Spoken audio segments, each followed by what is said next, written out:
কংগ্ৰেছৰ যে গোটেই এপ্ৰোচটোৱে প্ৰ পাকিস্তান আৰু তেওঁলোকে যে ভাৰততকৈ পাকিস্তানৰ লগত তেওঁলোকৰ সম্পৰ্ক বেছি এই নিযুক্তিটোৱে তাকে আকৌ এবাৰ প্ৰমাণ কৰিলে। দ্বিতীয়তে কংগ্ৰেছত ভূপেন বৰাই হওক বা আন কোনোবাই হওক, হিমন্ত বিশ্ব শৰ্মাই হওক, ভূপেন বৰাই হওক, যিকোনো সৰু ঘৰৰ পৰা থকা মানুহ বা সৰু ঘৰৰ পৰা ওলোৱা মানুহ যে ইয়াত ৰাজনীতি কৰিব নোৱাৰে, সেই কথাটো আজিৰ নিযুক্তিটোৱে আকৌ এবাৰ প্ৰমাণ কৰিছে। মই আজিৰ পৰা কেইমাহমান আগতে দিলীপ শইকীয়া, মই, ভূপেন বৰা আমি একেলগে গুৱাহাটীৰ পৰা এখন ফ্লাইটত ঘূৰি গৈছিলোঁ। দিলীপ শইকীয়া সাক্ষী আছিল। তেতিয়া মই ভূপেন বৰাক কৈছিলোঁ যে তোমাক এপ্ৰিল মে মাহত ভাঙি দিব। আৰু আজি অলপ আগতে দিলীপ শইকীয়াই মোক ফোন কৰিছে যে দাদা আপুনি কেনেকৈ গম পাইছিলে।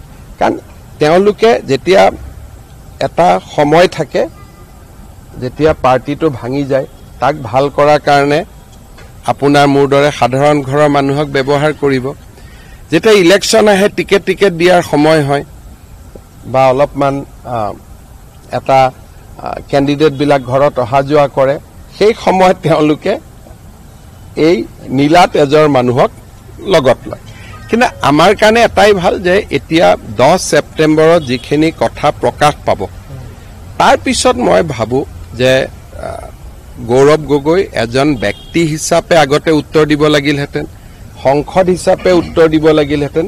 এতিয়া গোটেই পাৰ্টিটোক লৈয়ে ডুবিব।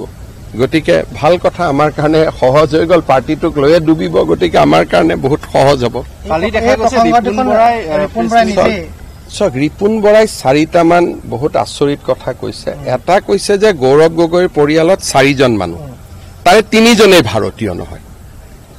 প্ৰথম তেওঁ সেইটো কৈছে, কিন্তু নহয় বুলি ক'লে নহ'ব। নোহোৱাৰ প্ৰক্ৰিয়াটো মই ক'ম 10 তাৰিখে।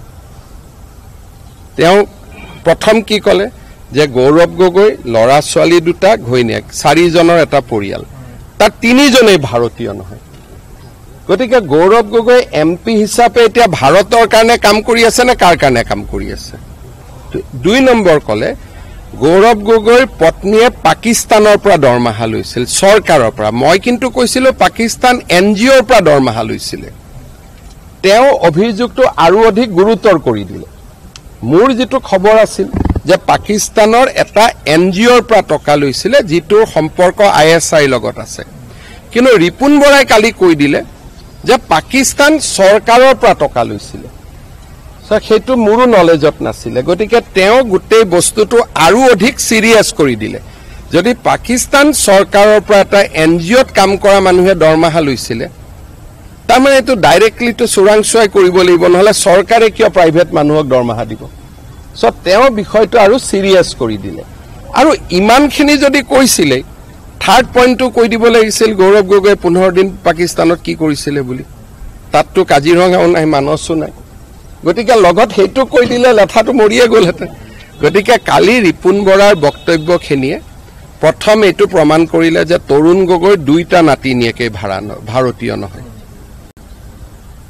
আৰু মই যে কথাবোৰ মিছা কৈ থকা নাছিলোঁ। ৰিপুণ বৰাই কালি এখন প্ৰেছ কনফাৰেন্স কৰি এইটোকে বুজালে যে মুখ্যমন্ত্ৰীৰ সকলো কথাই সঁচা, মুখ্যমন্ত্ৰীয়ে এটাও মিছা কথা কোৱা নাই, মোক এখন চাৰ্টিফিকেট দিলে। মোৰ মতেদি সেইখিনি প্ৰক্ৰিয়াৰ পিছত তেওঁৰ পত্নী ভাৰতত থাকিব নোৱাৰিব এটলিষ্ট, কাৰণ there will be specific charges on her. বাকীখিনিতো নৈতিক কথা, যে মোৰ ল'ৰা ছোৱালীক মই বিদেশী কৰিম নে স্বদেশী কৰিম, এইটো নৈতিক কথা। এইটো আইনৰ চকুত অপৰাধ হ'ব নোৱাৰে, কিন্তু অসমৰ ৰাইজে বুজি পাব যে এইটো পৰিয়ালত 4টা মানুহ, তাৰ 3টাই বিদেশী। এতিয়া বিদেশী নাগৰিকৰ কি কথা ক'ব, ঘৰতেই 3টা বিদেশী। গতিকে সেইটো মৰেল কথা। কিন্তু গৌৰৱ গগৈৰ পত্নীৰ ওপৰত there will be serious charge. আৰু গৌৰৱ গগৈৰ ওপৰত চিৰিয়াছ চাৰ্জ থাকিব, কাৰণ তেওঁ ৰাফেলকে ধৰি আটাইবোৰ চিক্ৰেট, যেনেকৈ এজন ISI মানুহক ট্ৰেইনিং দিলে, তেওঁ যিবোৰ কুৱেশ্যন আহি কৰিলেহেঁতেন, তেওঁ গোটেইবোৰ প্ৰশ্ন কৰিছিলে। সেইকাৰণে মই ভাবোঁ যে গৌৰৱ গগৈৰ ওপৰতো চেণ্ট্ৰেল এজেঞ্চিয়ে ইন ডেপ্থ ইনকুৱাৰী কৰিব।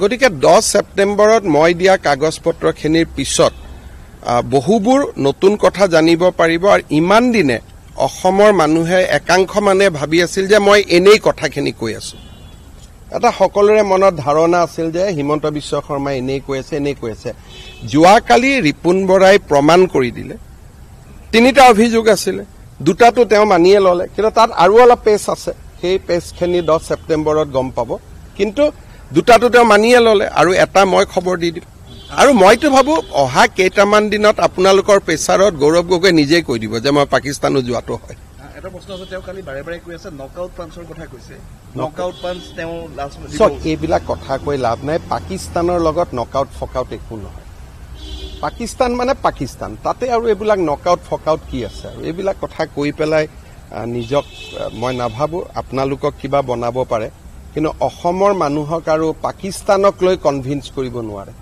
ইয়াতে আৰু এইবিলাক নকআউট পাঞ্চ এইবিলাক মানে তুলুঙা কৰি গৈ লাভ নাই this is a serious issue আৰু আপুনি বাকী সব ভাৰতৰ মানুহে মানি ল'ব কোনোবাই ক'ৰবাত 2টা টকা খাইছে তাকো মানি ল'ব কৰবাত কোনোবাই কাবাক বেয়া ব্যৱহাৰ কৰিছে সেইটো মানি ল'ব কিন্তু পাকিস্তানীটো আৰু মানি ল'ব কোনেও নোৱাৰে গতিকে ইয়াত এইবিলাক নকআউট ফকআউট এইবিলাক শব্দ ব্যৱহাৰ কৰি লাভ নাই নিজৰ মূল ল'ৰা ছোৱালী 2টা বিদেশী ৰিপুন বৰা কিয় ব্যৱহাৰ কৰিব লাগিছিল নিজেই কৈ দিব লাগিছিল গতিকে কিমান উইক মানুহ আপোনালোকে নিজেই চিন্তা কৰক আমি গৌৰৱ গগৈ ইয়াতে সংবাদ মেল দিওঁতে বাৰে এই কথাটো শুনোতে আপুনি 13 বছৰ ধৰি পেলাই তেখেতৰ পিছত সেইটোকে 13 বছৰ লাগি আছিলো কাৰণেই কথাবোৰ কাৰণ প্ৰথম দিনা মই যেতিয়া গম পাওঁ যে ঘৈণীয়েকে পাকিস্তানত কাম কৰে তেতিয়াৰ পৰাই মোৰ এণ্টানাটো বাজি আছিলে না এটোতো গোটেই ঘটনাটো 2012 চনৰ পৰা প্ৰথম যেতিয়া মই গম পাওঁ তেতিয়া তৰুণ গগৈক মই 2-3 বাৰ হাকু দিছিলো যে স্যাৰ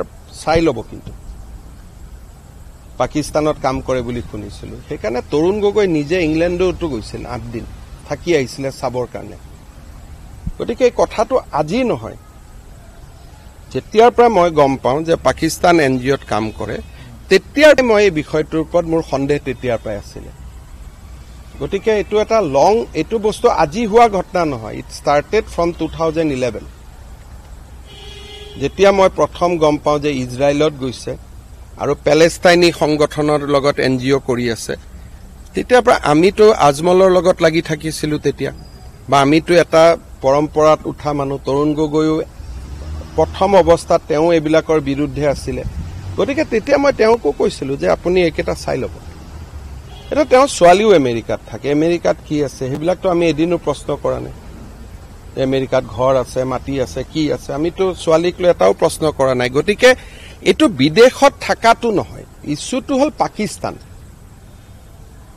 এটা আমেৰিকাত কি কৰি আছে আমিতো এবাৰো প্ৰশ্ন খুটা নাই হেতু আমাৰ লক্ষ্যও নহয় গতিকে এই বিষয়টো 13 বছৰৰ পৰাই মোৰ নলেজত আছিল যে ইয়াত কিবা এটা গণ্ডগোল আছে আপুনি যেনে উল্লেখ কৰিছে তৰুণ গগৈ 10 দিনৰ কাৰণে লণ্ডনত গৈ হেতু নাই মই নাজানো তেওঁ 8 দিন ছুটি লৈ পেলাই লণ্ডনতো আছিল গৈ এটা ডেফিনেটলি কিন্তু এই কথাখিনি মই তেওঁক তেতিয়াই কৈছিলো ৱেবছাইটৰ পৰা ফটোটো নামাই পেলাই তেতিয়া ৱেবছাইট আছিল CDKN বুলি এটা ৱেবছাইটত তেওঁৰ পৰিবাৰৰ ফটো আছিল আৰু পাকিস্তানত কাম কৰে তেতিয়া গুগল কৰিলে ওলাই গৈছিল আজিকালি হেবোৰ মুছি দিলে মই তেতিয়াই তৰুণ গগৈ পুৰা কপিটো লৈ দেখুৱাইছিলো যে স্যাৰ এটো পাকিস্তানত কাম কৰে অলপমান আপুনি চিন্তা কৰিব গতিকে চিন্তাটো আজি নহয় 13 বছৰৰ পৰা এটো চিন্তা মোৰ মূৰত আছিল যে আমাৰ একদম বৰ ঘৰত কোনোবা পাকিস্তানৰ মানুহ সোমাই আছে নেকি তো এই চিন্তাটো মোৰ 13 বছৰৰ পৰা আছে ইট ইজ এ ফ্যাকচুৱেলি ৰাইট সেই কাৰণে মই কেতিয়াও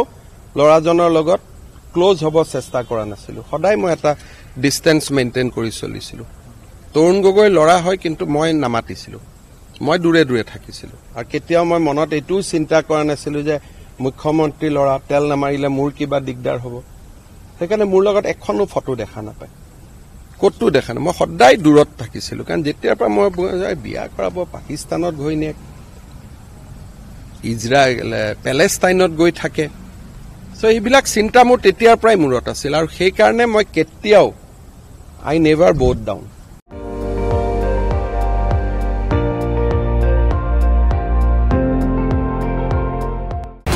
আপুনি চাই আছে ND24 সৰ্বশ্ৰেষ্ঠ নহয় সৰ্বোত্তমৰ দৌৰ